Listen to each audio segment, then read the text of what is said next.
ముందుగా నమస్తే మిత్రులు. ఈ మొదటి ప్రసంగంలో మనము ఎల్లప్పుడూ నిలిచే స్థితిలో ఉండటం కాకపోవడం మరియు ఆలస్యంతో పాటు ఎక్కువ చేయటానికి నానివ్వడం గర్వంగా ఉంటుంది. అయితే మన జీవితంలో ఎప్పటికీ సంకోచం కలిగినా వారిని నిలిచిపోవడం కాక ప్రతి సమయంలో ముందుకు వెళ్ళడానికి నానివ్వడం ఆవశ్యం. మనము కష్టాలు, ఆలస్యం మరియు మన విధిలో ప్రతి అడ్డాలను నెరవేరటం మన గురించిన అభిమానం ప్రకటించేందుకు ఆసక్తితో మన కఠిన పనిలో పాల్గొనటం వ్యక్తిగత విజయాలకు మూలం. మన జీవితంలో ప్రతి ప్రదర్శన ఒక అవసరం, ఒక అనుభవం మరియు ఒక పాఠం. ప్రతి పని ఒక అవసరం.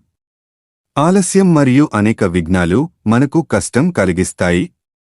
కానీ మనకు సిద్ధం మరియు విజయం అందుకోవడం మన ఉద్దీపనకు ప్రముఖం.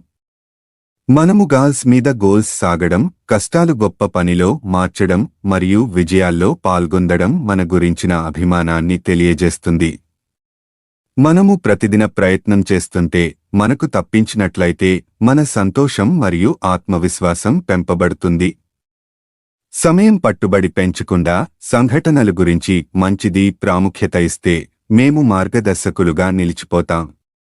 ఆనందంతో మాట్లాడుతున్న మన జీవితంలో సాధారణమైన ప్రతి ప్రదర్శన మరియు ప్రయత్నం ప్రకటించే ఎక్కువ అవసరాలు ఉండటం సాధ్యం. సమాధానం, ధైర్యం, ఆత్మవిశ్వాసం మరియు ప్రోత్సాహం మన యాత్రను సరిగా తీవ్రీకరించడంలో సహకారం చేస్తాయి. ధన్యవాదాలు.